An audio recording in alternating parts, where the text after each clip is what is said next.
and welcome to the how to play video for my board game named Styx, Hell's Most Hated Deck Collectors, which I will go into and explain why you will be Hell's Most Hated Deck Collectors and how to set up the board game along with how to play. To begin with, you are the ferryman who takes the recently deceased souls to hell from purgatory, which is why you are named Hell's Most Hated Deck Collectors. Styx is quite a competitive co-op board game which can be played with up to 4 players. The players can either play against each other or work as a team to complete the game. If you were playing against each other, the aim would be to have as little tokens left and more souls delivered to the drop-off points, which I will get into. You are Hell's Most Hated Deck Collectors who collect the lingering souls of the recently deceased. The aim of the game is to travel across purgatory, trade the souls of the deceased with your tokens, and take them to Hell's drop-off points. The player with the most souls when everyone has run out of tokens will be crowned the winner.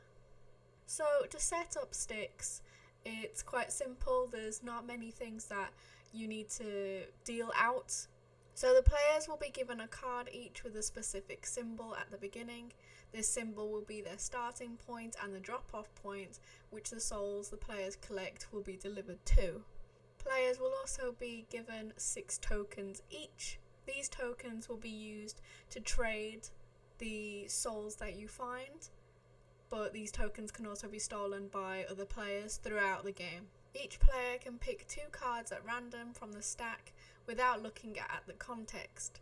These will offer either a handicap or an advantage to their playing strategy. This is so it is fair to everyone at the beginning of the game, where they might have an advantage, but there will also be a handicap which counteracts this, so the game is more challenging. But it will also make the experience of playing the game different each time for different players, as there will be quite a few cards with different handicaps and advantages, but also different players might receive these cards each time they play, meaning there's more room for different strategies to be experimented with.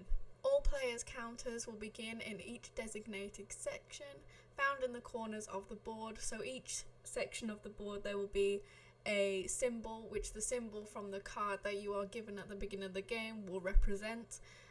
You cannot go and deliver your souls into someone else's symbol, as this will not count, and that would give the other player the opportunity to then steal that soul from you. So I recommend not doing that. This leads on to how to play.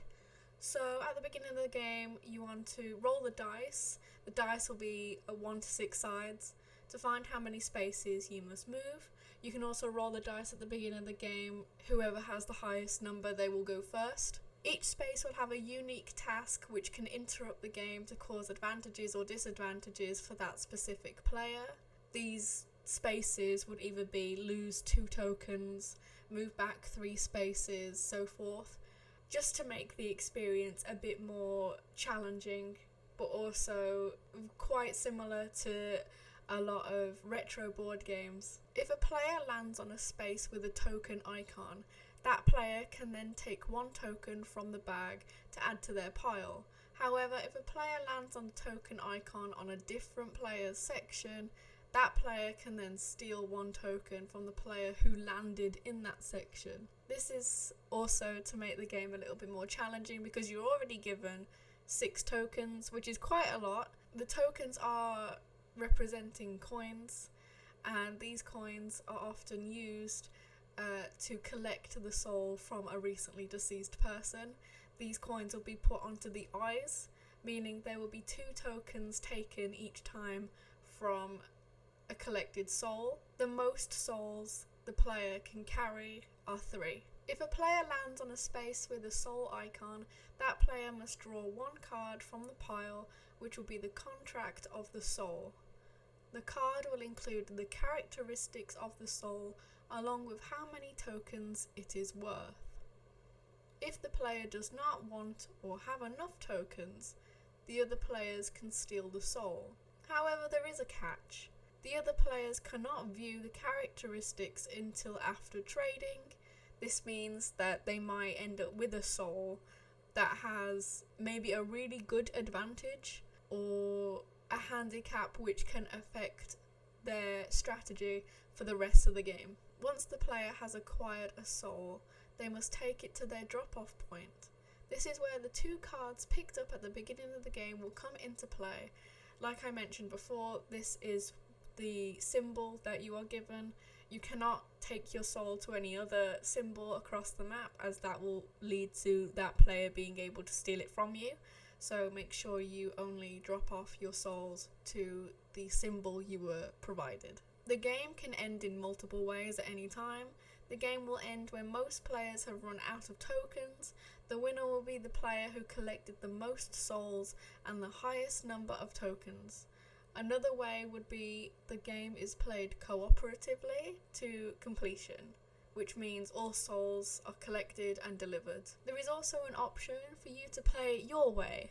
The game will be quite competitive, especially since the game is a race against each other and can be a race against time. To make the game more competitive, the players can set a time limit to see how fast they could finish the game to increase the tension and work on gameplay strategies. The game can also be played cooperatively. This means the players can team up together to collect and deliver all souls to the drop-off point before time runs out. There are, of course, many other ways of playing this game. It is completely up to you whether you would like to change the handicaps or advantages which each soul gives you, change the amount of tokens you give to each player, change around the rules as much as you'd like, but the game will always be played quite similar to how it is created. It's all about experimenting with the mechanics, but also keeping the game enjoyable for a long period of time. Thank you for listening, and I hope you enjoy playing the game.